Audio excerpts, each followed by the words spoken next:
Hai, selamat milih-milih. malam teman-teman. Shalom. Halo Shalom. Kak. Mohon maaf baru bisa masuk dan bergabung, tapi aku bisa sampai malam. Jadi kalau teman-teman yang masih bisa sampai malam, kita bisa ngobrol lebih panjang nih. Wah, mantap. Tadi udah banyak loh Kak, udah cukup banyak pertanyaan dari Mm-mm. teman-teman semua nih. Oke, mungkin boleh Oke. direkap Ke, pertanyaan Heeh. yang udah masuk tadi Ke. Ya, oke. Nanti aku sambil rekap, Kak Ana sama Kohan sambil jalan aja ya, gitu Ya, ya. Oke, oke. direkap dulu. Nanti buat terus di kolom chat ya. Sip. Oke, Oke. oke. Silakan. Oke, Kanas. Halo. Mm-mm. Hai. Langsung aja deh Kak. Mm-mm. Udah situasi di sini sudah mulai panas nih Kak dari tadi. Oke. Apalagi Oke, udah praise and worship ya. iya udah press and worship tadi udah sharing-sharing juga, udah saling Heeh. menguatkan juga. Nah, karena pertama-tama mungkin boleh kenalan dulu sedikit ya Kak, Ya. biar teman-teman juga kenal nih sama Kak Anas. Oke, selamat malam teman-teman semua. Salam kenal. Namaku Anastasia Satrio, biasa dipanggil Anas. Aku seorang psikolog klinis anak dan remaja. Dulu S1-nya kakak kelasnya Hans di Fakultas Psikologi di Atmajaya. Terus aku lanjut ambil S2 Psikologi Klinis Anak dan Remaja di Universitas Indonesia. Aku udah praktek sebagai psikolog selama 5 tahun. Ini tahun kelima aku. Terus aku juga ngambil sertifikasi play therapist dari UK, tapi belajarnya di Indonesia untuk bisa membantu menangani emosi anak-anak dan remaja lewat pendekatan bermain atau play and art. Terus selama pandemi ini, selain mengalami situasi-situasi pandemi yang mungkin mirip sama teman-teman, aku juga kena COVID Desember kemarin. Aku kehilangan orang-orang anggota keluarga karena COVID juga. Terus apa namanya, ngalamin long covid juga, nanti kita bisa banyak sharing deh soal si fear ini. Aku juga sekolah lagi karena buat aku salah satu coping di masa pandemi yang gak pasti adalah mencari kepastian. Kepastian selain berdoa sama Tuhan, mencari kepastian di dunia manusia itu dengan belajar lagi gitu. Jadi aku lagi ngambil diploma in play and creative art. Jadi kalau nanti aku lulus tahun depan, aku juga bisa memberikan sesi terapi creative art and play buat orang dewasa gitu. Karena kadang-kadang kita di Indonesia nih nggak terlalu banyak ya kosakata soal emosi gitu. Cuman kayak ya gitu deh gitu kan. Atau kita ngerasain emosi di tubuh. Nanti kita akan banyak melihat tuh bagaimana tubuh kita tuh menyimpan emosi gitu. Jadi dengan pendekatan lewat art, lewat simbolik seringkali lebih membantu kita lebih memproses emosi-emosi yang kita rasain gitu Hans. Oke, mantap, mantap, mantap. Oke, Kak, kita langsung aja ya ke Mm, pertanyaan pertama. Dari tadi teman-teman udah penasaran. Sebenarnya mm. rasa takut itu tuh apa sih gitu? Rasa Iya, takut itu apa? Terus sampai batas mana itu dibilang wajar gitu? Tadi iya. teman-teman udah ada yang aware juga nih, bilang level-level dari ketakutan gitu. Mungkin kayak Mm-mm. tadi bilang kata-kata kayak ayam geprek nih Kak, ada level satu kah, Oh level 2, iya. level 3, level 4 gitu. Wah, mantap nih kalau udah tahu emosi itu ternyata bukan hitam putih, bukan dikotomi benar atau salah, tapi kayak level ayam geprek atau maicih, teman-teman sudah punya awareness kesehatan mental yang cukup baik gitu. Jadi memang emosi itu datang seperti itu. Aku izin screen sharing dulu ya, nanti baru kita Oke, masuk ke tanya jawab. Oke. Oh ya, boleh tahu teman-teman di sini usianya berapa aja, range-nya? Boleh terus di kolom chat, jadi aku kebayang karena isu ketakutan tiap umur kan beda-beda ya. Gitu, walaupun isunya sama. Oke, aku izin screen sharing. 22 tahun, 23, ada yang Ah, 33 Kak, ada yang oke, 29, oke. Banyak kan usia 20-an sampai 30-an ya? 30-an ya. Iya, Ada yang 18 ke bawah?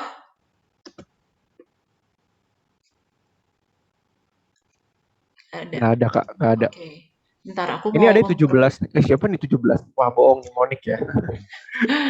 Ini ada yang berbohong Oke. ini. Ayo. Iya. Oke, aku sharing dulu ya tema kita tentang fearless hari ini. Jadi, emosi itu sudah ada bersama kita sejak awal ruh kita ditiupkan di kandungan ibu, gitu. Jadi, kalau teman-teman kita paham ya di dunia persekutuan doa, karismatik, bahwa ada luka batin, kepahitan, waktu misalnya di kandungan itu dulu ditolak atau orang tuanya nggak siap punya anak, itu udah ada blueprint, imprint emosinya. Atau termasuk anak yang diharapkan, ditunggu-tunggu, itu juga ada imprint atau cetak dasar fondasi emosi di awalnya. Kabar gembiranya dari penelitian di bidang neuroscience atau neuropsikologi, apapun emosi yang kita bawa itu semua bisa diubah. Jadi healing healing is possible, pemulihan itu mungkin udah dijamin sama Tuhan di perspektif frekuensi spiritual, dan di neuropsikologi atau di psikologi pun udah ada cara-cara untuk memproses ini gitu. Kalau aku bisa sharing sedikit, aku yang hari ini tuh sangat berbeda dengan aku waktu kecil. Aku 14 September kemarin aku baru habis ulang tahun, terus sehari sebelumnya aku sempat ngobrol-ngobrol sama orang tuaku, dan mereka bilang Anas tuh waktu kecil anaknya penakut sekali. Apa-apa tuh takut. Suruh foto ke luar rumah, pas foto, yang fotoin aku tuh kakinya bengkok, tuh aku udah takut banget. Tiap hari pertama masuk sekolah aku selalu takut. Jadi nggak kebayang Anas yang dulu tuh bisa ngomong kayak gini depan orang banyak gitu. Tapi aku mengalami perubahan dan pemulihan itu di umur-umur remaja, di masa-masa kuliah 18 sampai 22 tahun. Itu second window yang ternyata dari perspektif neuroscience, otak manusia di masa remaja itu kayak masa sensitif period lagi untuk belajar. Jadi buat teman-teman yang mengalami masa kuliah yang sangat-sangat menyenangkan gitu kan, banyak hal baru kita pelajari di masa kuliah gitu. Jadi kalau ada teman-teman yang punya saudara atau nanti punya anak, selain 5 tahun pertama golden years, tapi di masa remaja 13 sampai 24 tahun itu juga masa-masa kritikal lagi yang bisa dipakai untuk mempelajari banyak hal baru gitu. Aku inget dulu aku ikut persekutuan doa karismatik di Atma Jaya tuh umur 20 tahun, sampai sekarang resonate banget. Salah satu coping stress dan self care aku juga mendengarkan lagu-lagu rohani sampai hari ini karena udah tertanam gitu ya di masa-masa sensitive period. Tapi at the same time, seperti bulan September ini di dunia kesehatan mental sedang memperingati Hari Pencegahan Bunuh Diri Sedunia, orang-orang yang bisa melakukan bunuh diri itu usianya spesifik, usia 14 sampai 24 tahun atau secara umum di bawah 35 tahun. Kenapa? Padahal masalah hidup lebih banyak orang-orang umur 40-50 tahun loh teman-teman. Atau makin tua makin banyak masalah. Kenapa kira-kira di usia 14 sampai 25 tahun orang itu lebih rentan mengalami gangguan-gangguan atau kondisi-kondisi kesehatan mental atau fear-nya tuh besar banget kayak overwhelm banget. Padahal beban hidup lebih banyak umur 40-50-an kan? Jawabannya bukan karena kita kurang beriman atau kurang berdoa, karena biasanya orang-orang yang penuh dengan ketakutan dan kecemasan tuh biasanya malah rajin ikut persekutuan doa kayak gini. Karena tahu nggak bisa pakai kekuatan diri sendiri untuk bertahan hidup ya. Tapi karena ada perkembangan otak yang sangat berbeda di masa remaja, yang area emosinya tuh sangat intens bekerjanya di area namanya amigdala gitu ya, sangat kuat bekerja, jadi hal yang bikin kita seneng banget, itu bikin kita happy banget gitu. Kemarin aku di Instagram baru nanya tentang, ada nggak sih pengalaman unik dapat hadiah dari pacar atau gebetan zaman masih muda? Itu kalau inget aja kan senang banget gitu, padahal silly, tapi kalau ada hal yang bikin kita takut, traumatik atau cemas di usia-usia ini, atau mungkin teman-teman udah mulai suka dengar soal quarter life crisis, aduh yang ini buka usaha, yang ini nikah, yang ini S2, gue ngapain ya? Itu tuh takutnya tuh benar-benar kayak lagi diombang-ambing di laut gitu ya. Jadi ini hal-hal yang perlu kita kenali ke diri kita sendiri gitu. Dan aku mengingatkan lagi bahwa emosi itu adalah energy in motion gitu, kayak hukum Einstein E sama dengan mc kuadrat. Jadi karena emosi itu adalah energi, ada nggak yang ingat pelajaran tentang hukum kekekalan energi Newton di zaman SMP, SMA? Hukum energi apa teman-teman? Energi itu, nggak bisa kenapa? dihilangkan. Iya. Makanya move on tuh susah, karena emosinya kesimpan, tapi ada caranya. Jadi kalau kita biasanya nih hanya pendem-pendem rasa takutnya kita gitu, nggak usah takut gitu kan, atau rasa marah kita atau rasa sedih kita dipendam, kita banyak sekali grieving ya. Nih aku belum nanya nih teman-teman, ada yang mengalami kehilangan orang-orang yang disayang di masa pandemi ini nggak, atau kehilangan pekerjaan nggak, karena kita punya grieving tentang itu ya. Jadi emosi itu nggak bisa hilang, cuma berubah bentuk. Kita tahan pendem marahnya dari rumah, kita nanti marah ke teman kita, atau kita biasa dimarahin di rumah, kita marahin lagi orang lain. Jadi itu cuman pindah tempat doang gitu.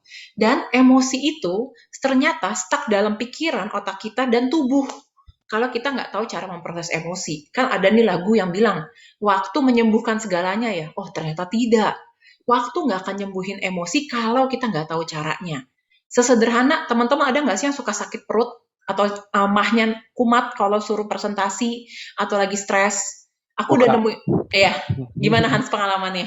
Ya tadi udah cerita sama teman-teman. Ini aku di depan kakak aja nih sekarang jadi moderator. Ya sebenarnya kakiku udah goyang-goyang dan perutku nggak enak sebenarnya. Iya benar-benar itu. Jadi emosi cemas dan emosi takut itu muncul karena pesannya itu adalah kita tuh sedang merasa tidak aman. Di otak kita, rasa tidak aman secara fisik maupun tidak aman secara emosi di prosesnya itu sama. Makanya antara kita takut mau ngechat dosen yang galak atau bos yang galak, sama takut lihat angka rekening di tabungan, itu takutnya sama. Secara fisik sama emosi itu diprosesnya sama. Jadi kita perlu semakin memahami kalau kata WHO, there is no health without mental health. Kesehatan fisik sama kesehatan mental sama-sama pentingnya. Ditambah kita hari ini dalam komunitas ya ada kesehatan spiritual ya. Kesehatan mental, fisik, spiritual tuh sama penting ya. Nanti aku ada gambarnya untuk ngejelasin. Jadi penting nih kita tahu secara manusiawi nih cara memproses emosi. Karena Tuhan udah jamin pemulihan tuh mungkin. Dan seringkali ya karena aku juga dulu cuma referensinya kehidupan religi aja, mikirnya kok orang lain gampang ya maafin, aku kok susah. Kok orang lain gampang ya untuk nggak takut, aku kok susah ya. Bukan karena kita kurang beriman atau kita terlalu banyak dosanya gitu ya. Tapi kemungkinan kita belum tahu nih cara-cara manusiawi yang Tuhan kan kasih akal budi juga ke kita ya. Untuk cari tahu, untuk berlatih, sehingga rasa takutnya masih menetap dalam diri kita walaupun kita mungkin udah persekutuan doa, udah banyak renungan saat teduh kayak gitu ya. Dan kita juga mesti ingat bahwa kita yang hari ini dibentuk dari bertahun-tahun, ribuan jam pengalaman bersama dengan orang tua. Di mana kita bersama orang tua atau pengasuh kita di masa kita kecil, itu dari otak kita kayak kita baru punya laptop baru atau handphone baru, dari nggak ada isinya apa-apa, dulu otak kita waktu bayi ya, sangat-sangat primitif, diisi macam-macam pengalaman. Jadi bagaimana kita hari ini di usia dewasa merasakan dan mengekspresikan emosi di saat ini itu dipengaruhi pengalaman pengasuhan kita bersama orang tua, bersama pengasuh kita, bersama guru-guru yang bersama kita di masa kita kecil, TK, SD, SMP, SMA, dan respon lingkungan kita terhadap emosi yang kita ekspresiin. Maksudnya apa sih Kak Anas? Aku mau mulai dari pertanyaan refleksi tipis-tipis nih ke teman-teman. Nanti silahkan dituliskan di kolom chat ya. Dan kalimat-kalimat yang dipakai orang tua kita di masa kecil, itu tuh jadi suara inner voice kita di dalam diri di usia dewasa. Jadi kalau teman-teman bisa lebih refleksiin ke diri, ngerasa nggak sih teman-teman, kalau di jam-jam malam nih ya, nih bentar lagi nih 10:30 malam ke atas, apalagi ada yang suka ngalamin nggak sih selama pandemi ini jadi lebih susah tidur malam hari, insomnia berjamaah. Nah kan makin malam kita makin melek, itu tuh makin banyak pikiran-pikiran negatif muncul ya. Secara neuroscience itu bukan karena ada serangan setan, tapi karena kita energi untuk menghadapi hidupnya udah habis, untuk kita being on guard gitu, untuk kita perform tuh udah habis energinya. Ibarat kayak dulu minum nutrisari atau adem sari ya, yang kita pendem, emosi-emosi yang kita endapkan dalam diri kita yang kita belum proses itu naik ke atas. Makanya malam hari itu jadi muncul emosi-emosi negatif, kalau berarti itu indikasi kita belum tahu cara memproses emosi-emosi yang gak enak. Jadi pas kita capek, santai, rehat, dia malah muncul. Sama aku alamin waktu aku ngalamin COVID. Jadi penyakit apapun, kita itu kan secara fisik lemah. Jadi isu-isu emosi yang kita pendem, yang dulunya kita kuat tahanin, naik ke atas. Jadi waktu aku ngalamin COVID tuh ngerasain banget. Teman-teman kalau yang ngalamin boleh cerita juga biar bisa relate gitu. Aku tuh jadi makin keluar tuh isu insecurity-nya. Aku tuh pengennya segala sesuatu tuh bisa aku kontrol, jadi pas COVID, gini doang lemes. Aduh, aku sebulan anosmia, nggak bisa nyium makanan cuman berasanya cuman kayak benyek-benyek doang di mulut. Itu makin ngerasa helpless, dan aku nggak suka sebenarnya sama perasaan helpless. Tapi kalau dulu aku masih bisa berkegiatan, sekarang iya loh, satu kamar doang, aku isolasi mandiri, nggak boleh ketemu orang, terus rasanya tuh aku nggak takut mati sih, soalnya aku karena dulu sering ada suicidal thought ya, keinginan buat mengakhiri hidup, aku kayak nggak apa-apa sih kalau mati, cuman aku nggak nyaman nih, napasnya susah gitu. Jadi aku lebih nggak nyaman sama aku nggak bisa ngontrol diriku gitu. Terus di malam hari itu selain kita pengen nyeduh mie instan di jam 10:30 malam ke atas, itu adalah jam-jam dimana si inner voice yang kritikal ini tuh muncul gitu. Dan salah satu cara untuk kita mengenali kok banyak suara kritik ya dalam kepala kita. Misalnya aku ngomong ke diri, kamu kok payah banget sih Nas, udah umur segini kok cuma bisa begini misalnya. Ada nggak tuh teman-teman ada pikiran-pikiran kayak gitu? Kok dia udah bisa kayak gini, kamu cuma bisa kayak gini? Atau hari itu kita habis ngelakuin kesalahan, terus kita yang kayak, parah banget sih Nas, kok kamu bisa kayak gitu? Gitu. Nah, Sekarang mungkin di usia dewasa itu udah jadi suara kita. Saking itu pemrograman bertahun-tahun dari orang tua atau pengasuh kita, udah kayak ke-download di kepala kita, terus udah ganti pakai suara kita. Tapi pertanyaan nanti kita bisa menanyakan lebih jauh ke diri adalah, sebelum itu jadi suara kamu, siapa sih di rumah yang suka ngomong persis kayak gitu, mengkritik kamu? Biasanya ada jawabannya, karena pemrograman di kepala kita nih nggak tiba-tiba gitu. Jadi dengan menyadari ini, kita jadi sadar bahwa isu-isu emosi dan kesehatan mental kita, it didn't start with us. Ini tuh nggak mulai dari kita. Ini mulai dari pola asuh di keluarga, atau kalau di dalam spiritualitas adalah pohon keluarga yang perlu kita pulihkan. Karena orang tua kita, generasi orang tua kita, kakek nenek kita, 2-3 generasi lalu kan belum paham soal emosi dan kesehatan mental. Gitu. Jadi ya mereka cuma tahu pemrograman yang mereka tahu, nggak usah ngerasain emosi, logika aja, atau nggak boleh marah atau nggak boleh sedih, atau kalau udah berdoa sama Tuhan emosi beres gitu. Nah itu yang masuk ke dalam diri kita. Jadi kalau kita tahu ini pemrograman bukan datang dari kita bisa lebih reprogramming. Kayak kita ada nggak dulu yang lumayan bergumul dan berkutat ngerjain skripsi, kan banyak revisian skripsi ya. Revisi skripsi final, revisi skripsi final banget gitu kan. Nah ternyata otak kita ini kayak revisian skripsi, bisa kita reprogram. Kita nanti bisa memilih mana sih pola-pola emosi dan mana suara-suara dalam diri kita yang lebih membantu pertumbuh kembangan kita sebagai manusia gitu. Nah, caranya adalah bertanya reflektif ke diri. Bagi yang teman-teman yang nyaman, boleh tulis di kolom chat. Kalau nggak nyaman namanya kelihatan buat 60 orang, bisa chat private di chat DM ke aku di Zoom ini. Atau kalau belum kepikiran sekarang nggak apa-apa, karena pertanyaan ini bisa keep on going di hari-hari yang besok gitu. Tapi attitude atau sikap sering reflektif bertanya ke dalam diri, itu juga part of spirituality. Karena Santo Ignatius itu ngajarin latihan spiritualitas Ignatian adalah dengan sering bertanya kayak gini ke diri gitu. Karena hanya dengan kita lebih kenal siapa diri kita di dalam, kita lebih mengenal Tuhan yang ada dalam diri kita gitu. Jadi pertanyaan pertamanya, ingat nggak respon atau kalimat apa yang dulu orang tua kamu berikan saat kamu dulu, saat teman-teman ngerasa sedih dan takut di masa anak-anak. Tulis kalimat kutipan langsungnya ya di kolom chat. Karena di kepala kita itu kata-kata kritikan tuh kayak voice over film sinetron Indosiar kan. Masa kamu gitu aja nggak bisa? Nah, kutipan langsungnya silahkan ditulis di kolom chat. Misalnya kalau aku bisa sharing, dulu aku anak pertama nih. Jadi aku tuh dulu pemrograman orang tua aku yang masuk ke aku adalah aku harus selalu bisa, harus selalu kuat. Nggak boleh takut. Atau harus hadapi terus gitu. Apalagi karena pengalaman orang tua aku yang struggling banget dulu secara ekonomi, dan dulu mamahku adalah anak orang pertama, perempuan pertama di keluarganya yang bisa sekolah sampai sarjana, karena dia datang dari keluarga Chinese patriarki yang dulu nggak membolehkan anak perempuan sekolah, cici-cicinya nikah umur 16-19, jadi buat dia ya harus berjuang banget, nggak ada kata menyerah, karena kalau nggak dia nggak bisa sampai titik hari ini gitu. Tapi itu dia bawa, belum dia proses dan pulihkan, jadi bawaannya adalah ya kamu harus bisa gitu. Jadi untuk mengizinkan diri ngerasa sedih dan ngerasa takut, aku belajar di usia dewasa. Lewat sesi-sesi konseling dan belajar mengenal diri secara emosi. Dulunya nggak ada pemrograman itu. Kalau teman-teman gimana pengalamannya? Aku sambil lihat kolom chat. Oke, ada yang chat di private. Kalimat yang buat aku tuh takut adalah jawab aja terus, orang tua lagi ngomong dijawab. Oke.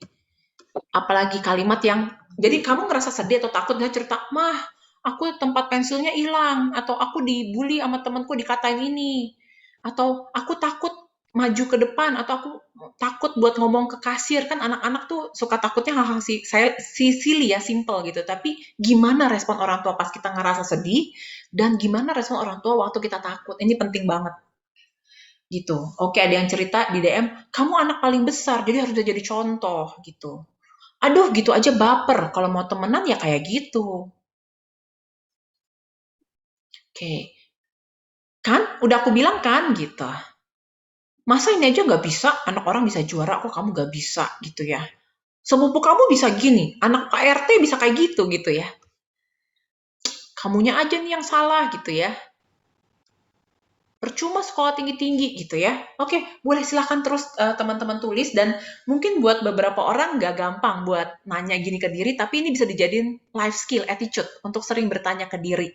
Karena kalau mode ini nggak kita kenali, teman-teman, nggak kita sadari, pemrograman ini nggak kita sadarin, kita tuh nggak suka diginiin. kok tapi kita nyari pasangan di usia dewasa yang kayak gini responnya kayak orang tua kita. Jadi we will repeat what we don't repair. Kita akan mengulang dan menarik orang-orang yang kayaknya tuh familiar sama otak kita, padahal itu nggak sehat. Jadi kalau kamu pengen punya romantic relationship yang lebih sehat, bisa punya relationship goals, bukan karena pakai baju bagus atau prewedding fotonya bagus, tapi dari dalam hati ada memberikan kedamaian dan membantu kamu bertumbuh menjadi diri kamu versi terbaik. Pemrograman ini perlu diubah supaya kamu nggak nyari orang yang mode memproses emosinya, merespon emosinya sama kayak orang tua kamu dulu, gitu. Nilai kamu doang nih yang jelek, anak nggak berguna gitu ya. Oke, silahkan teman-teman ditulis lagi kalau masih muncul. Kalau enggak juga nggak apa-apa, nulis sendiri pun juga nggak apa-apa karena lebih penting menjadi kejelasan buat diri teman-teman sendiri. Penakut banget sih jadi orang gitu aja takut gitu ya. Oke, silahkan lanjut ditulis. Aku maju dulu biar kita waktunya cukup. Terus berikutnya, ingat nggak respon atau kalimat apa yang orang tua berikan saat dulu kamu merasa marah sebagai anak? Misalnya mainan kita diambil kakak atau adik kita. Mah, lihat tuh aku tuh dimainnya diambil. Atau kita marah misalnya, bapak kita dibolehin gini, kita nggak boleh gitu. Misalnya, kok papa boleh makan di kamar, aku nggak boleh gitu. Atau hal-hal lain deh yang bikin kamu marah. Biasanya dulu respon orang tua yang kamu ingat hari ini, itu apa? Oke, nih ada kesaksian testimoni. Kak, aku udah nikah. Gimana tuh kalau misalnya dulu orang tua memang orang yang suka mengkritik, sekarang dapat suami yang seperti ini. Buat teman-teman yang belum menikah, mari kita memproses diri supaya kita nggak dapat pasangan yang kita ngulang pola yang sama. Buat yang udah menikah, kabar gembiranya dengan kita fokus memproses diri kita, karena kita nggak bisa merubah orang lain, teman-teman. Kita hanya bisa merubah diri kita dan respon-respon diri kita terhadap situasi, makin kitanya berubah, pasangan kita tanpa kita guruin, dia bisa berubah. 12 tahun yang lalu, aku punya pasangan sama orangnya sama hari ini, tapi karena aku masih sangat insecure, masih sangat mengkritik diri, dia orangnya itu nggak bisa hadir secara emosi atau istilahnya emotional unavailable. Kalau aku cerita nangis-nangis begitu, dulu orangnya aku ada genetik kecemasan dari keluarga dan aku pencemas gitu kan. Terus aku kayak sedih nangis-nangis telepon dia, aduh gimana nih tadi aku ulangan statistik nggak bisa, kalau mesti ngulang gimana gitu. Terus udah nangis, buat aku tuh kayak penting banget di saat itu gitu kan. Terus udah nangis kayak gitu, terus pasanganku cuma bilang, kan tahun depan masih ada mata kuliahnya lagi kan, gitu.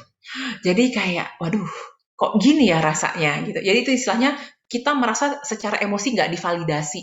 Emosi kita nggak dianggap penting gitu. Mungkin itu solusi, tapi kan orang kalau lagi in emotion, kita lagi ngerasa emosi, kita butuhnya dipahami ya. Oh, kamu lagi takut ya? Oh, kamu tadi ngerasa nggak bisa yang ngerjain tugasnya ya, padahal udah belajar capek-capek. Gitu kan yang kita butuhin. Makanya nggak heran ya waktu kita punya gebetan atau PDKT, ketemu pasangan yang kayaknya bisa ngertiin emosi kita, atau dia bisa membantu jadi mirror, merefleksikan emosi kita tadi. Kayaknya kamu lagi capek ya. Kayaknya ini penting ya buat kamu. Kayaknya kamu seneng ya ngelakuin ini. Wah, rasa tuh langsung dicintai. Kenapa? Karena ngerasa dipahami sama dengan ngerasa dicintai. Makanya kalau kita bisa ngerasain betapa Tuhan memahami kita merasa dicintai Tuhan. Jadi kalau kita bisa menjadi diri sebelum mengharapkan orang lain yang berubah, membantu diri kita menjadi orang yang paling kenal sama siapa diri kita rasanya lebih sayang sama diri kita. Makanya seperti peribahasa, nggak kenal maka nggak sayang kan? Udah kenal diri, pasti lebih sayang sama diri. Karena lebih kenal sama diri, kita jadi lebih bisa connect sama orang lain secara sehat.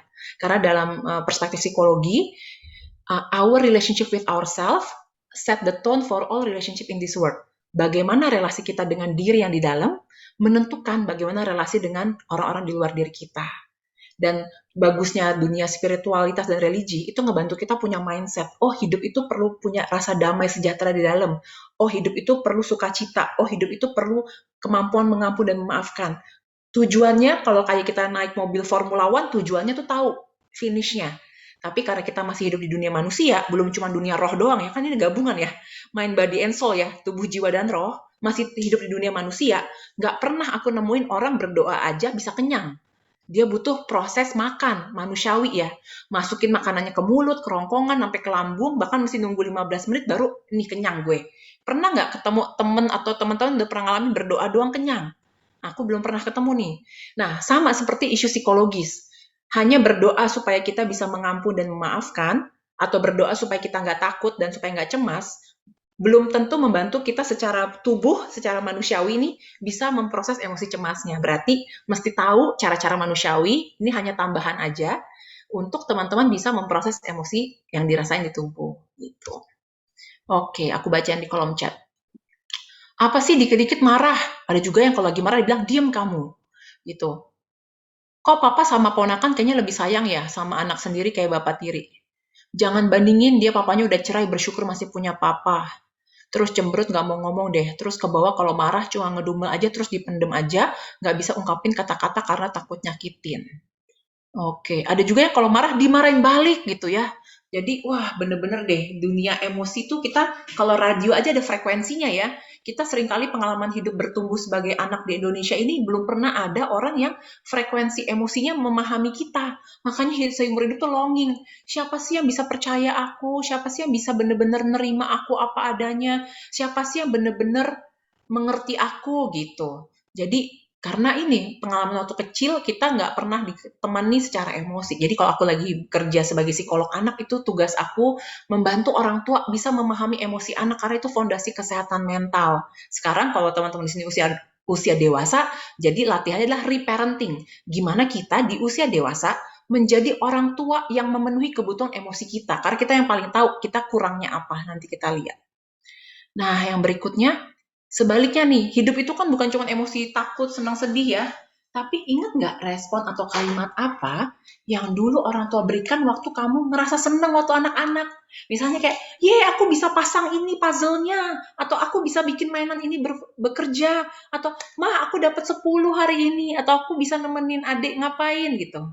Kalau bukan orang tua boleh, karena mungkin ada orang-orang yang nggak diasuh sama orang tua. Iya, paman tante boleh nggak apa-apa. Kalau dulu kamu seneng, gimana respon orang tua? Karena ada orang-orang datang dari budaya atau keluarga tertentu yang seneng, sedih nggak boleh, nangis nggak boleh, takut nggak boleh, marah nggak boleh, seneng juga dibilang, jangan sering senang-senang, nanti bentar lagi sedihnya datang. Jadi kan kita kayak serba salah jadi manusia ya.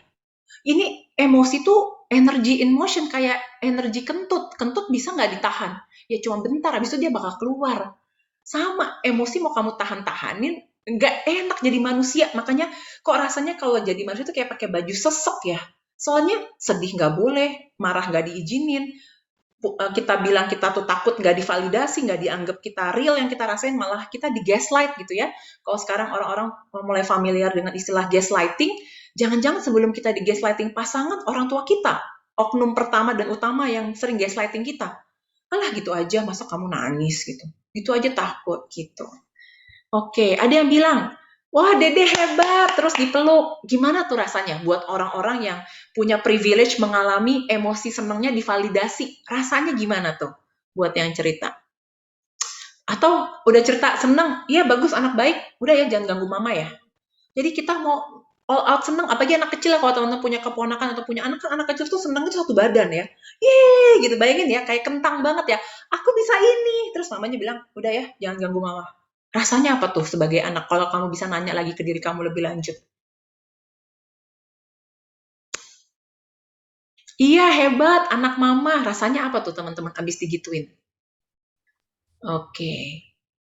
Ya, silahkan lanjutin dulu. Ini pertanyaan-pertanyaan yang nanti materinya boleh dibagikan ke teman-teman. Ini pertanyaan yang boleh ditanyain secara berkala, seminggu sekali, 2 minggu sekali, atau sebulan sekali. Manapun, kapanpun teman-teman ngerasa ready, karena ngebantu kita lebih kenal sama diri, karena harusnya orang yang paling kenal diri kita tuh kita sendiri. Tes-tes psikologi, cara-cara kayak gini, ataupun aku lakuin konseling itu hanya katalisator, hanya membantu kasih skill dan tools yang ngebantu teman-teman lebih kenal sama diri. Gitu. Nah, sekarang nih, tadi kan kita udah lumayan curcol ya, curhat-curhat colongan ya, apa yang kita alami di masa kecil. Nah, kalau sekarang kita bertanya ke diri nih, kalau kita boleh berpendapat, misalnya kamu bisa balik ke masa lalu, atau bisa ingat diri kamu di masa kecil, misalnya Anas kecil, Hans waktu kecil gitu ya, bisa ingat lagi. Kalau kamu boleh berpendapat, apa sih sebenarnya kalimat yang kamu pengen dengar dari orang tua atau pengasuh kamu di masa kecil itu? Misalnya waktu kamu dulu takut, kamu pengennya dengarnya orang tua kamu ngomong apa sih? Kalau kamu dulu rasa marah, pengennya dengar orang tua atau pengasuh ngomong apa sih? Kalau dulu kamu ngerasa sedih, kamu pengennya orang tua atau pengasuh bilang apa? Atau kalau ngerasa marah, ngerasa senang. Ini kan ada 4 pertanyaan, pilih aja salah satu yang mana mau dijawab di sesi ini. Maksudnya yang terpanggil, oh kayaknya aku pengen jawabnya ini deh gitu. Ini bukan soal ujian teman-teman, jadi nggak usah 4 kata dijawab. Jadi mana yang terpanggil, yang resonate hari ini di malam ini buat teman-teman, boleh ditulis di kolom chat. Aku sambil colok laptop aku bentar.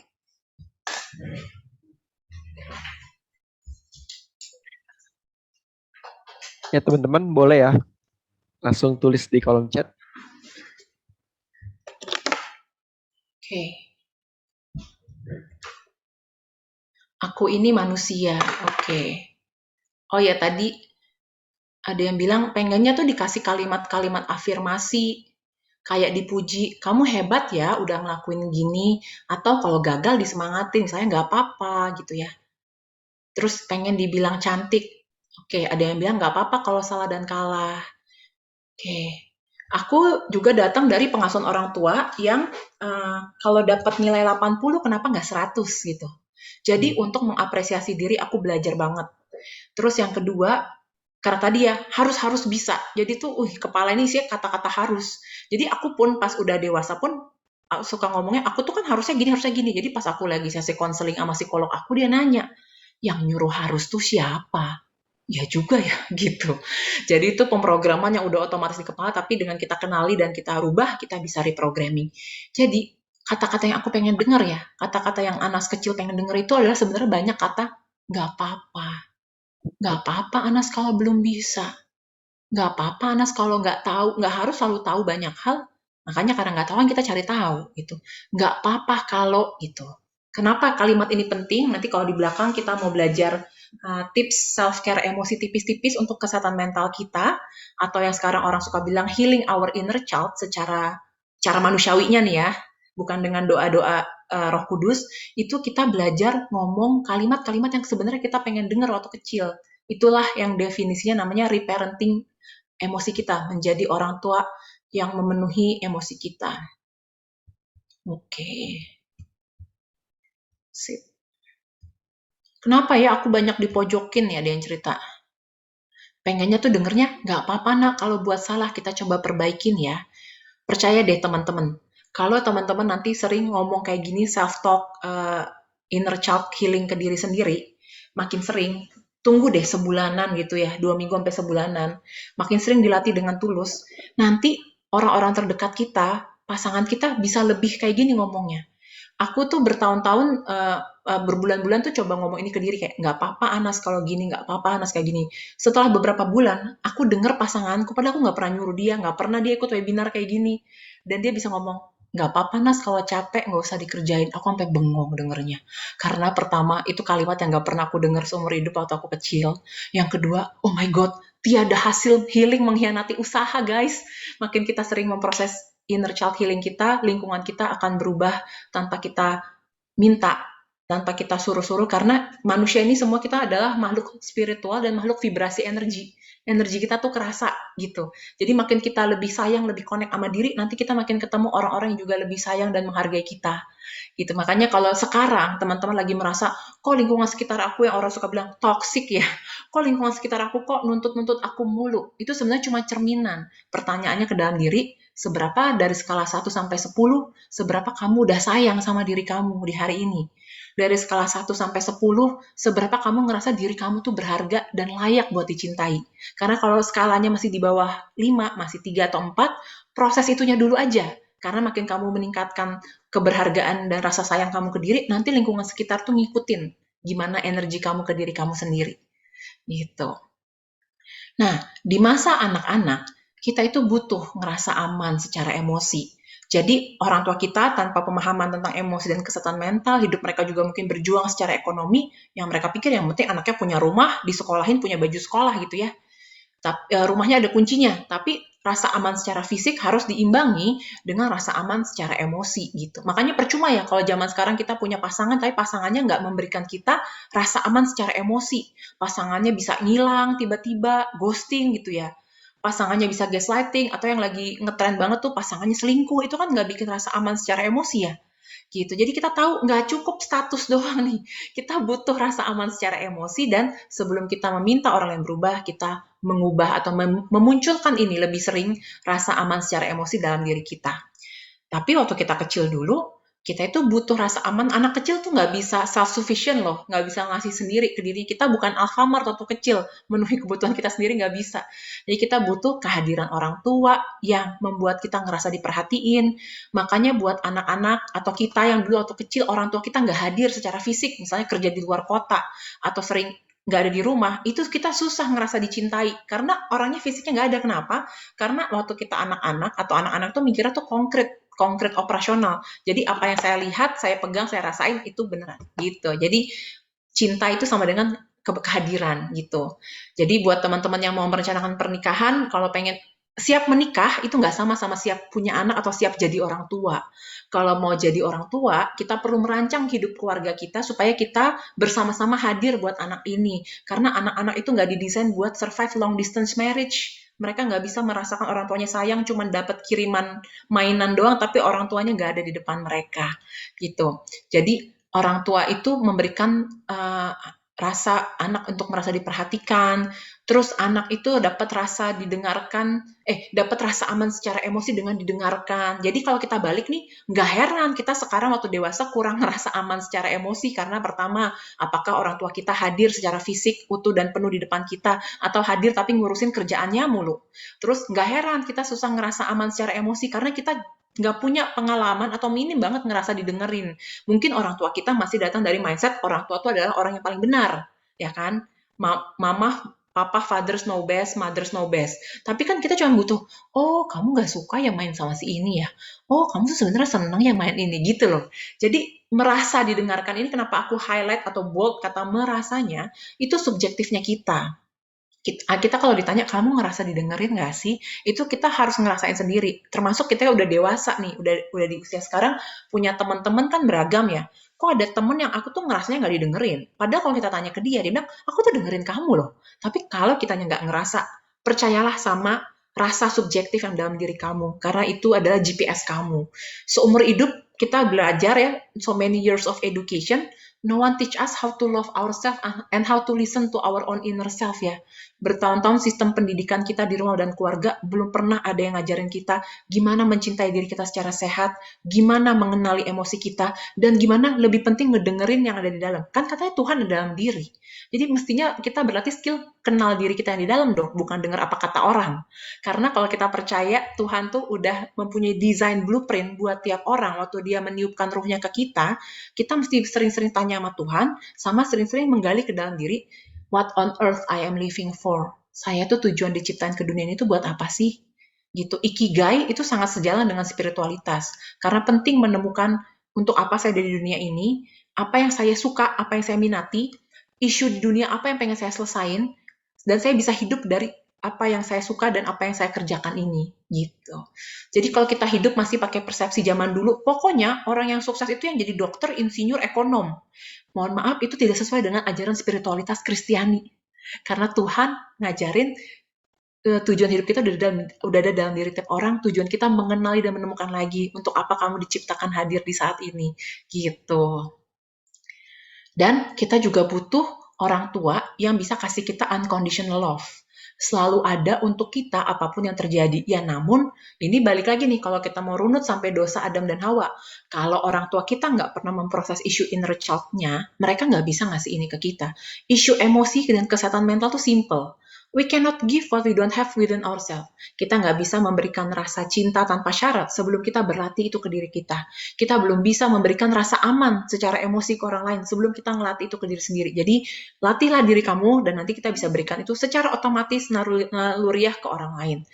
Jadi, selalu ada ini bukan hanya dengan fisik tapi lewat kata-kata. Berapa banyak dari kita yang dapat orang tua yang bilang, kalau kamu nggak gini, mama nggak sayang ya.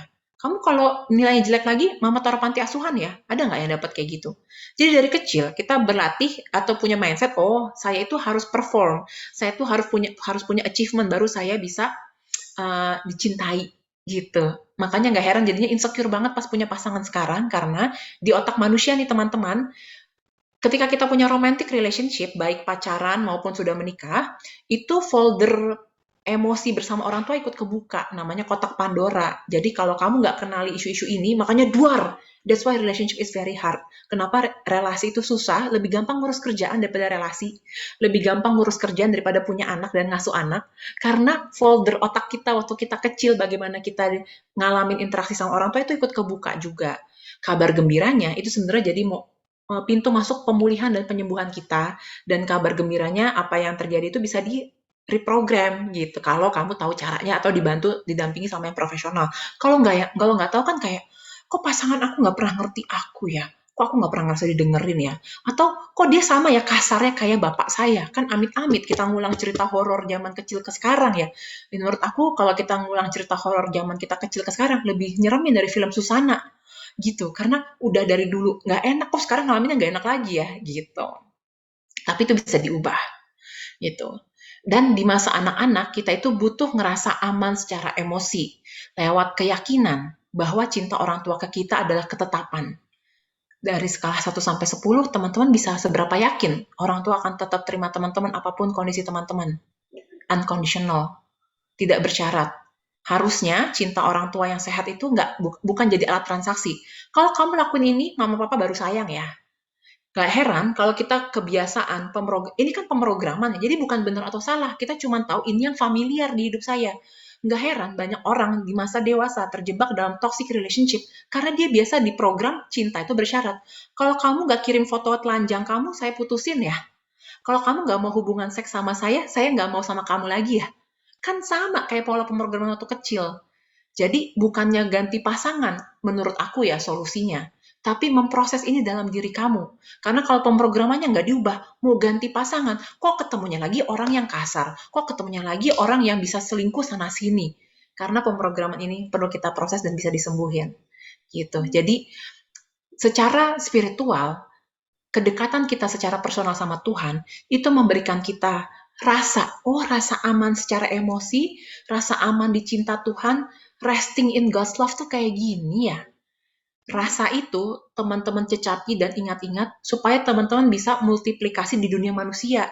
Dari hubungan diri ke diri kita yang di dalam, lalu dengan orang-orang yang suportif, lalu bisa sama orang-orang di sekitar kita. Memproses inner child, goalnya itu bukan langsung ngomong ke orang tua. Papa mama tahu nggak, waktu kecil tuh saya ngerasa gini-gini. Mohon maaf, saya tidak menyarankan itu, nanti jadi perang dunia ketiga. Tujuannya ini adalah menyadarkan ini ke diri kita. Oh, saya tuh punya pemrograman ini dari orang tua. Dan saya dapat rasa cinta, dicintai Tuhan dari dan rasa saya merasa dicintai Tuhan tuh kasih saya a glimpse. Oh, gini loh rasanya diterima sama Tuhan. Diterima secara emosi. Selama pandemi ini, setiap hari Minggu aku suka bikin IG live jadi orang tua yang disimpan di IG teman aku namanya @kanegara.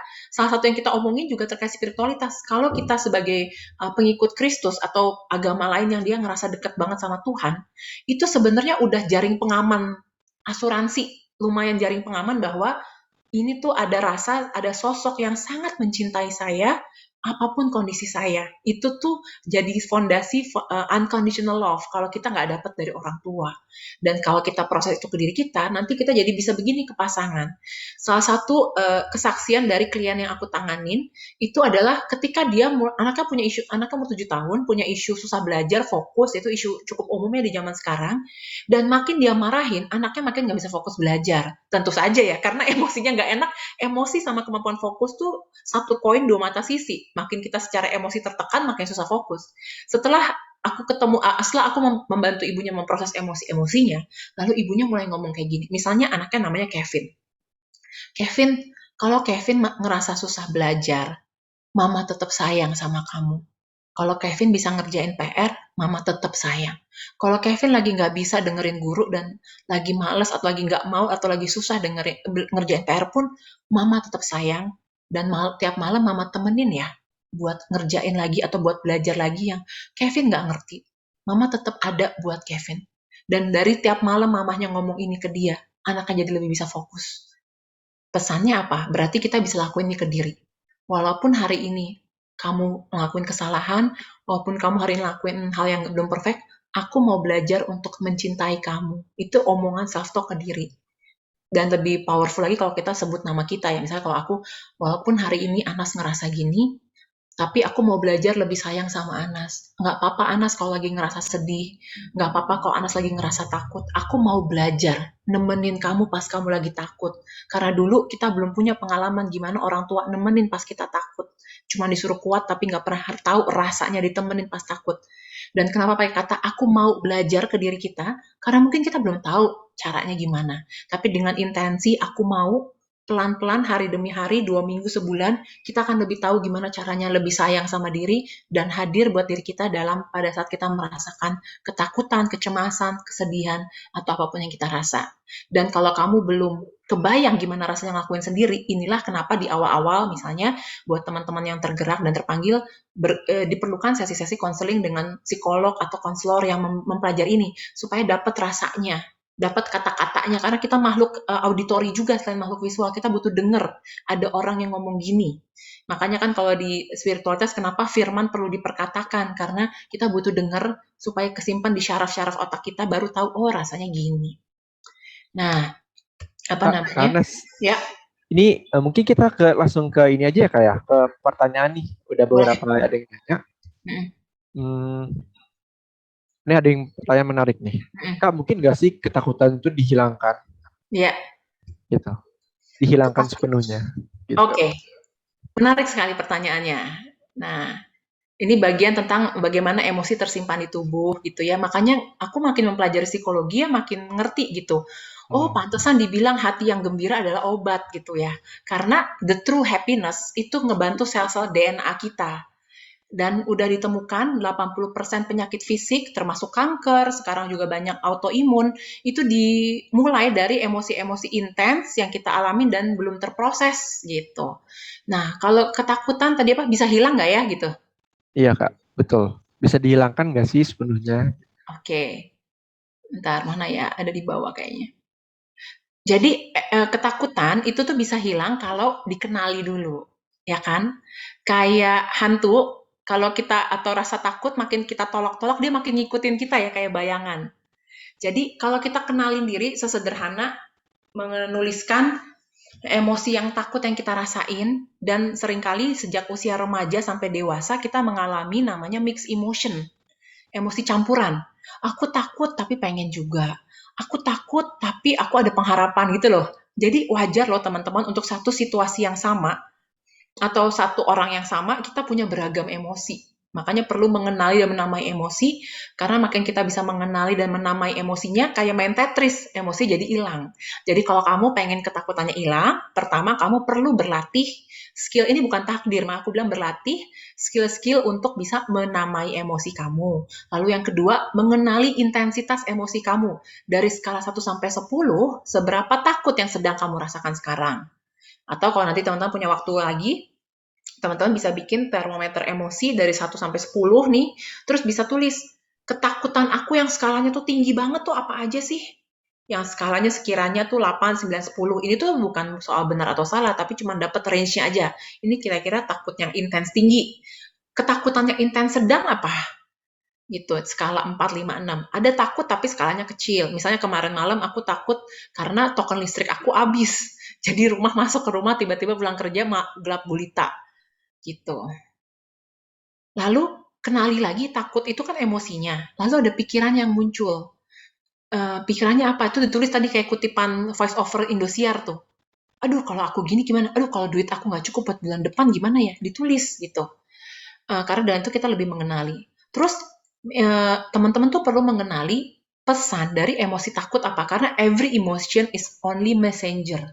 Bayangin nggak kalau emosi itu dikasih Tuhan, kantung air mata dikasih Tuhan sebagai pesan buat kita, dan seumur hidup sampai hari ini mungkin kita belum begitu tahu bagaimana memahami atau decipher pesan-pesan dari emosi, kan kayak Tuhan udah kasih kita alat perangkatnya, kita nggak tahu cara makainya gitu kan. Jadi pesan dari emosi takut secara umum adalah kita sedang merasa terancam, baik terancam secara emosi maupun terancam sebagai fisik. Jadi kenali apa yang bikin kamu ngerasa terancam. Atau yang kedua, kamu sedang menghadapi atau akan menghadapi hal-hal yang kamu tidak familiar. Atau kamu menghadapi situasi yang tidak pasti, ya kayak pandemi ini kan. Makanya ketakutan kita berlapis-lapis. Ini kayak fearception. Ada rasa takut dalam takut gitu kan. Jadi makanya kita perlu belajar skill-skill mengenali emosi, karena Nggak ada pilihan. Kalau kita nggak belajar berlatih, kita akan tenggelam dalam emosinya. 2 tahun lalu, aku adalah orang yang sebulan sekali selalu sakit kalau stres. Terus aku asam lambung gampang naik, GERD ada. Tapi aku udah berlatih sebelum pandemi tentang cara-cara melatih stres. Aku selama pandemi ini nggak pernah asam lambungnya kumat. Tapi muncullah ke kulit waktu tahun lalu awal pandemi. Kulit aku tuh kayak gatel-gatel, aku ternyata ada dermatitis atopik. Terus pas ke dokter kulit, dokternya cuma bilang, ini mas, karena stres mbak. Gitu ya udah, aku berlatih latihan relaksasi napas, semua metode latihan relaksasi napas, mana yang cocok buat kamu, silahkan dilakukan. Itu akan ngebantu kamu untuk bisa lebih rileks, karena pikiran, overthinking, insecure, sama napas itu ujung ke ujung. Makin kamu pengen ngontrol pikiran, makin gak bisa. Makin kamu berlatih napas lebih rileks, lebih tenang, lebih teratur, pikirannya lebih tenang, lebih teratur. Gitu. Jadi berlatih napas itu skill juga yang perlu kita latih. Gitu. Lalu kamu bisa tulis kata-kata penyemangat buat diri kamu ketika kamu takut. Gak apa-apa kalau lagi takut. Atau kamu takut ya, soalnya besok tuh hal yang penting ya buat kamu. Gitu. Karena emosi bisa hilang hanya dengan dikenali dengan empati dan dinamai emosinya. Gitu. Seperti waktu Yesus menghentikan badai, dia bilang just be calm and be still dan berhenti. Kata-kata tuh vibrasi gitu. Jadi penting kita bisa ngelakuin ini ke diri, tapi butuh latihan. Kalau rasanya sendiri itu susah, itulah kenapa kita perlu menyadari spektrum ini ya, kesehatan mental. Mana bagian yang kita masih stres biasa, dan sesi hari ini adalah sesi self-care and social support. Ada teknik-teknik yang aku kasih untuk teman-teman coba dulu di rumah. Mana yang membantu di HP, ada apps untuk mood tracking. Jadi teman-teman bisa download apps yang bantu kita nge-track emosi pagi, siang, malam. Dan dia lebih perhatian daripada pasangan karena nanya 3 kali sehari. Good morning Anastasia, how do you feel this morning? Good evening Anastasia, how do you feel this morning? Dan setelah 7-14 hari, dia akan keluar grafik tentang emosi kita. Hanya dengan mengenali pola emosi kita, kita udah ngerasa lebih kenal sama diri dan ngerasa lebih sayang sama diri. Tapi kalau rasanya udah susah banget buat bangun dari tempat tidur, atau kamu lagi grieving dan rasa tuh nangis terus-menerus gitu, atau bahkan sudah ada pikiran-pikiran untuk mengakhiri hidup, ada 2 tipe, suicidal thought pasif, jadi keinginan mengakhiri hidup yang pasif, kayak, aduh enak deh kalau besok pagi nggak bangun. Atau kalau lagi jalan, enak deh kayaknya aku ketabrak, nah itu suicidal thought pasif. Kalau suicidal thought aktif adalah yang cari-cari cara, gimana cara supaya mati, udah bikin surat wasiat gitu. Tapi ini tuh range spektrum, kayak shade warna lipstick, kayak shade warna motor gitu ya. Jadi dimulai dari mulai ngerasa unwell, kamu bisa ngelakuin cara-cara membantu untuk mengenali emosi dengan relaksasi napas, validasi emosi. Tapi kalau sudah kamu lakukan dan masih struggling, that's why we need professional help. Mirip kayak kesehatan fisik. Kalau kaki kita patah, nggak mungkin berdoa doang kakinya nyambung, ya kan? Butuh bantuan profesional medis untuk bantu kita. Tapi kalau lukanya kecil doang, kayaknya ini ditiup-tiup bentar atau pakai tensoplast hilang deh, gitu. Jadi kita perlu mengenali di tahap mana kita bisa ngelakuin sendiri, mana yang enggak. Gitu, Hans. Ada lagi pertanyaan? Oke, Kak Anas. Nih kita keterbatasan waktu juga nih, Kak Anas. Udah nggak kerasa nih kita ngobrol-ngobrol sudah lama. Nah, Kak Anas boleh kasih kata penutup nggak buat teman-teman semuanya? Tadi kan ada beberapa poin yang aku tangkap ya. Pertama kayak kita tuh sebenarnya problem kita yang terutama sebenarnya kita nggak kenal sama diri kita ya. Gitu. Kita nggak kenal emosi kita gitu. Nah, Kak Anas boleh kasih kata-kata penutup buat teman-teman sekalian buat dibawa pulang nih setelah dari selesai PD ini. Apa yang harus kita lakukan gitu ketika nanti di rumah. Sip. Buat kata-kata terakhir, sekalian kita berlatih self-talk ke diri, aku mau ngajak teman-teman untuk latihan afirmasi ke diri. Silahkan duduk yang nyaman, duduknya tegak gitu ya. Terus aku mau ngajak teman-teman latihan napas. Ada banyak banget latihan napas. Aku hari ini lakuin napas yang sederhana aja, belly breathing namanya, bernapas dengan perut. Jadi ternyata waktu kita bayi, kita tuh lahir napasnya pakai perut. Baru makin dewasa, kita napas pakai dada. Makin sering kita napas pakai dada, emosi nggak keluar dari diri. Gitu. Kalau di sinetron-sinetron gitu kan, apa? Kamu bilang gitu kan. Jadi itu napas pakai dada nggak membantu memproses emosi. Tapi kalau napas dengan perut, caranya tarik napas, perutnya dikembungkan. Buang nafas, perutnya dikempeskan. Tarik nafas, perutnya dikembungkan. Buang nafas, perutnya dikempeskan. Silahkan lakukan ini beberapa kali. Kalau yang masih bingung, boleh taruh tangannya satu di dada, satu di perut, biar kerasa. Oh, kalau napasnya, tarik nafas, perut dikembungkan. kayak gini, kayak perutnya diisi balon, buang nafas, perutnya dikempesin, kayak balon dikempesin. Ya, kita silahkan coba nafas seperti ini beberapa kali, 5 kali, di nafas seperti ini. Tarik nafas, perut dikembungkan, buang nafas, perut dikempeskan. Tarik nafas, perut dikembungkan, buang nafas, perut dikempeskan. Boleh buka mata, boleh tutup mata, mana yang cocok dan nyaman buat teman-teman. Kalau teman-teman pernah punya pengalaman pelecehan seksual atau sexual harassment dan belum pernah diproses, aku saranin nggak tutup mata, buka mata aja. Karena kalau langsung tutup mata, biasanya suka flashback memori-memori traumanya. Jadi buka mata aja, karena yang penting kita latihan relaksasi napas. Fokuskan pikiran dan perhatian teman-teman hanya pada nafas yang dihirup dan nafas yang dihembuskan.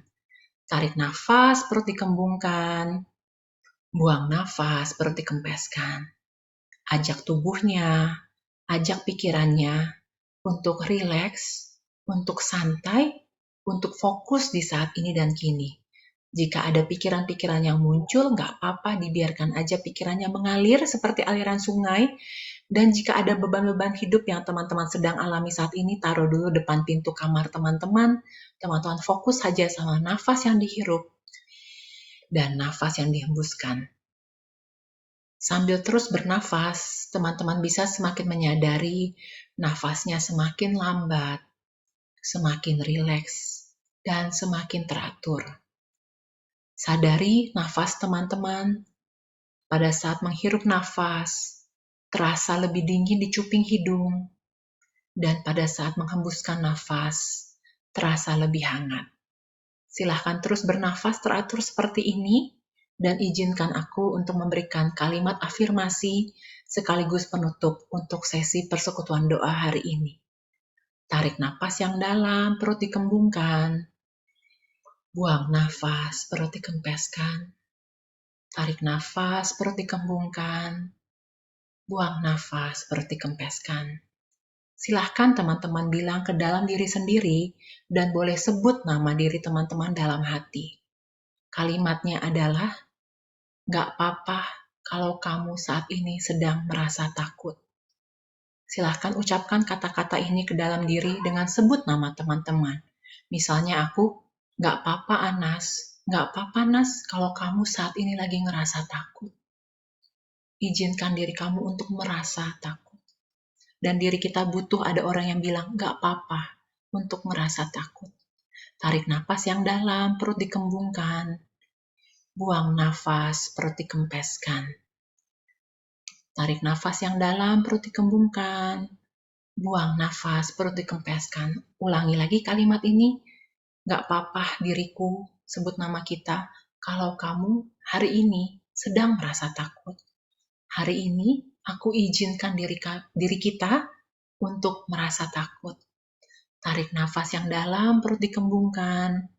Buang nafas, perut dikempeskan. Tarik nafas yang dalam, perut dikembungkan.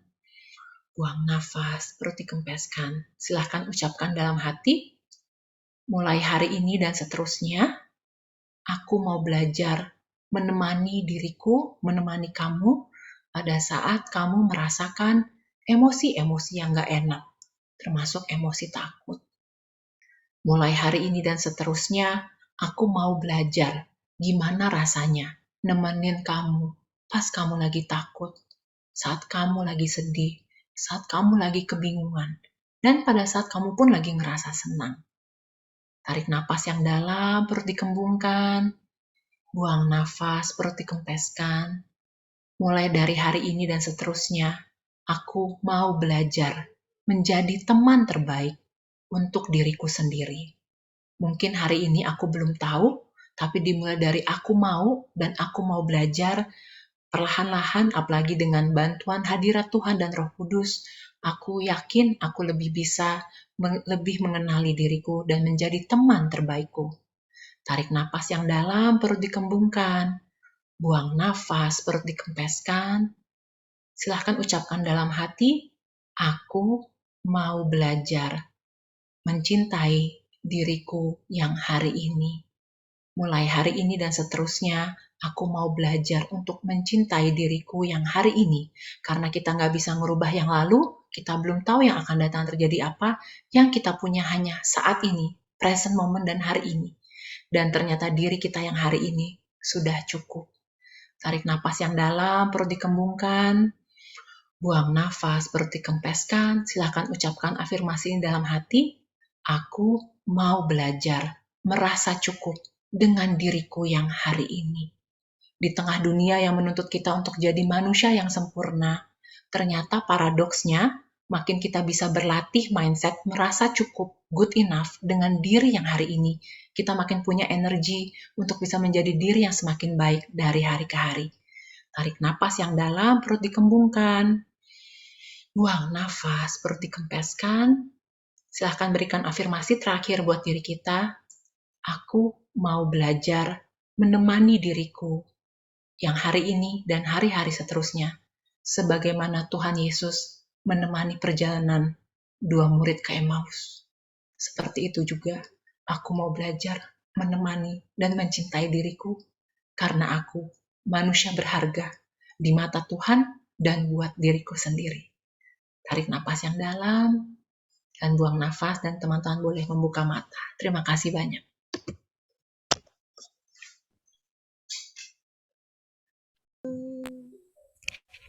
Terima kasih tim pujian. Ya. Anas, aku boleh. Aku ada satu pertanyaan yang menggelitik yang aku mau tanya, boleh nggak satu? Boleh. Aku mau tanya nih ke Anas, sebenarnya kalau kita takut tuh jadi sebenarnya wajar nggak sih? Wajar. Karena ngerasa takut itu tuh dikasih Tuhan semua emosi tadi buat messenger, buat nyampein pesan gitu. Jadi yang kita latih itu sebenarnya semua emosi tuh bisa kita rasain kalau skala 1 sampai 10 di skala 5 sampai 6. Kalau dia tuh rasanya ada, tapi buat kita alert tapi nggak sampai overwhelm, itu bagus karena kasih kita message kan. Misalnya kayak takut nih besok mau ada presentasi, kita jadi nyiapin kan. Gitu. Tapi yang nggak sehat itu kalau kita rasanya tuh intens banget. Jadi mirip kayak kalau kesehatan fisik tuh kayak diare.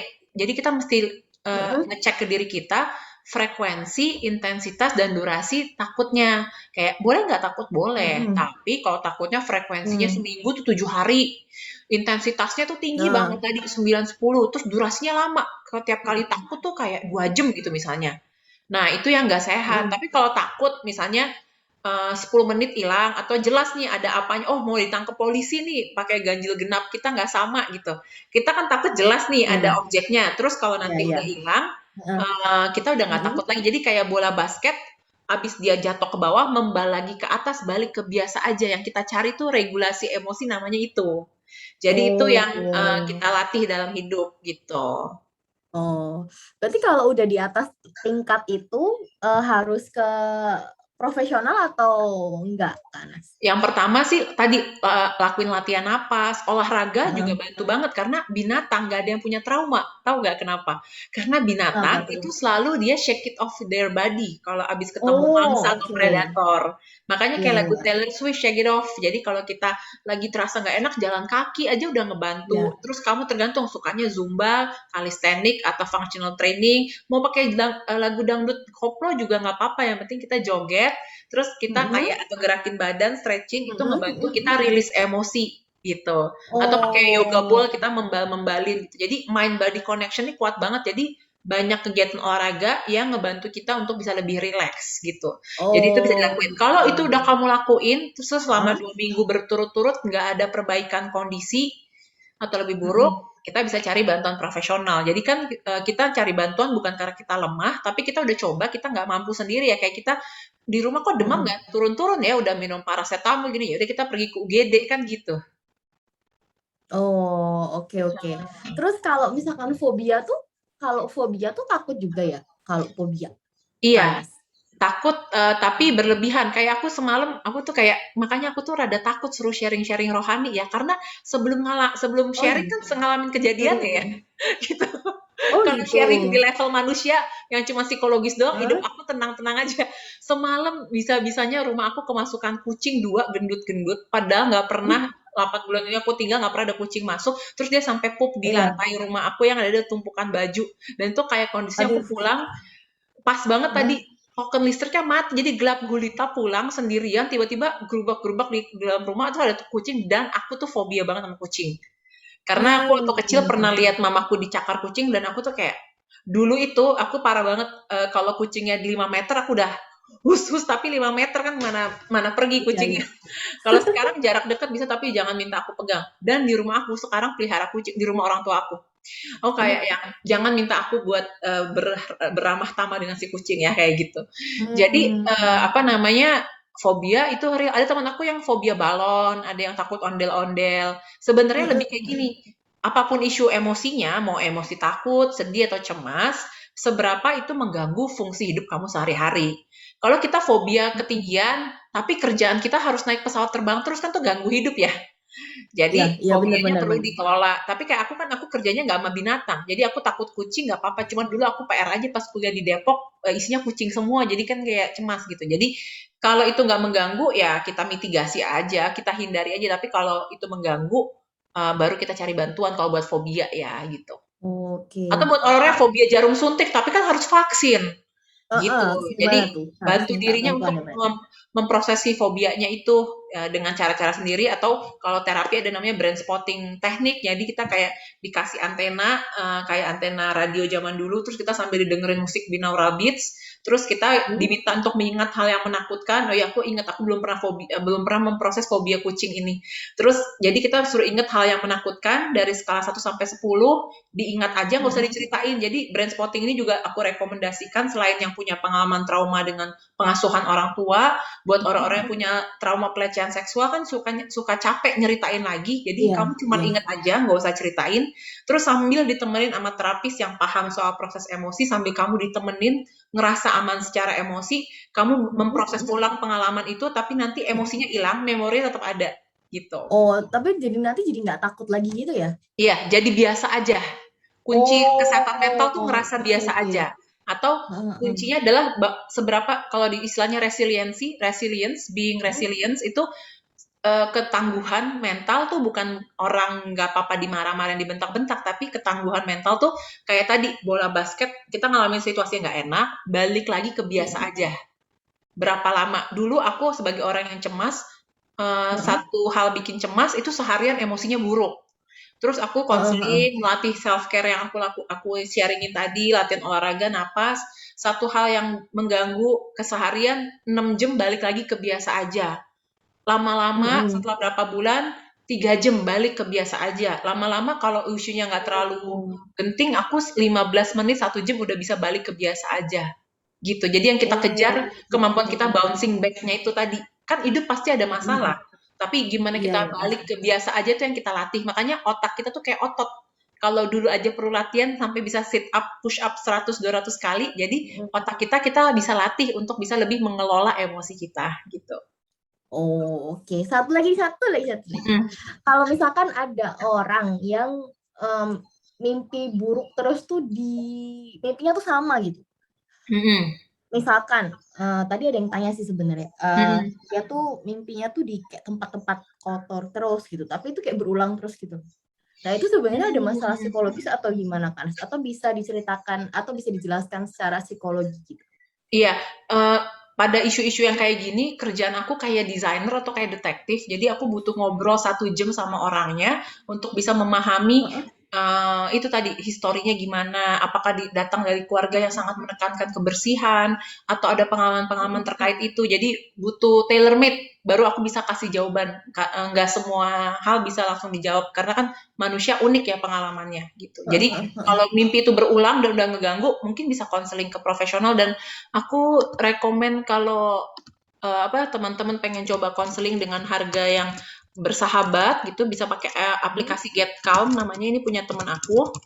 Itu dia dia ada di Instagram juga, terus dia dibikin aplikasi sendiri, terus teman-teman bisa anonim, terus bisa pakai chat di situ atau video call. Jadi kalau teman-teman apalagi anak-anak remaja atau anak muda males kalau ngomong langsung, bisa pakai chat di situ, terus bisa anonim kalau mau kayak gitu.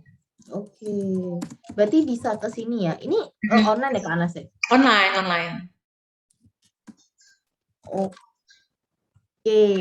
Oke kalau gitu. Kak Anas, thank you ya. Sama-sama. Thank you ya, Kak. Terima kasih Kak Anas. Iya. Menarik Waktunya banget, cuma singkat. sayang banget kita udah. Ini harusnya 2 series toh, pertemuan Kak. pertama dan terakhir ya. Harusnya 2 series, Kak, ini, Kak. Iya. Kita bikin lagi. Baru Nanti kalau mantap. Anas buka buka romantic relationship, praktek. boleh kita ngobrol lagi. Kenapa? Asik. Kak Anas buka praktek profesional. Iya. Oke. Sendiri Kak? Enggak, Atau praktek ikut di kayak lembaga? praktek di klinik. Tapi ada online, ada offline. Oh. Boleh minta kontaknya atau ada di Instagram, Kak? Ada di bio link aku ada. Oh, di Instagramnya Kak ada ya? Di Jakarta Child Development Center di Kebonjeruk. Aku kasih aja di sini. Specialize-nya memang kids and ini ya, remaja ya? Kalau di orang dewasa buat memproses inner child issue. Kalau yang isunya relationship pernikahan, aku refer ke temanku yang belajarnya itu. Karena teman aku anaknya itu ada ini Kak, emotional anger management-nya not too good. Dia jadi kayak ada beberapa Kak, ya sudah cukup meresahkan orang tua sih, karena dia udah mulai menyakiti adiknya gitu. Cuman dia masih belum mendapatkan psikolog yang pas. Oh iya. Oke, thank you Kak infonya. Sip. Semoga bisa ketemu lagi. Kalau minggu depan aku sempat, aku juga pengen bisa ikut praise and worship sama teman-teman di acara kami sih sama Koverdi ya. Iya. Ya. Iya, ratusan ya Kak. Yuk, dadah. Dadah. Terima kasih, Kak Anas. Terima kasih, Kak.